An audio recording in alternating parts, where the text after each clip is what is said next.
Grenoblois pour satisfaire Dominique Escaron, malgré leur... Non, juste deux mots sur ces politiques sectorielles, par exemple, de développement du vélo.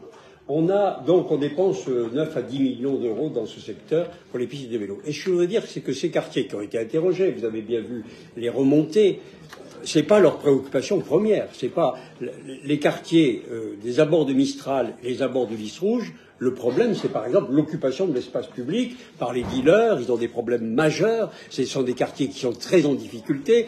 Il y a dans ce secteur la fermeture du plateau en équipement socioculturel et sportif.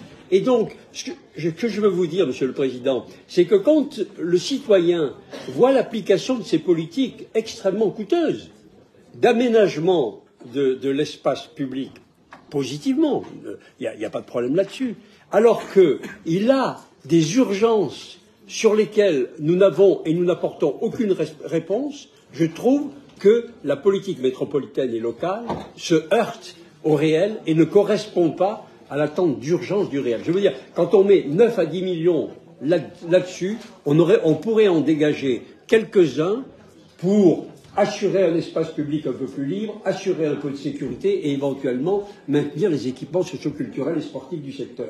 Et donc, ces politiques sectorielles s'opposent entre elles et produisent au final un effet négatif pour le citoyen qui voit des travaux énormes alors que ce n'est pas son attente première.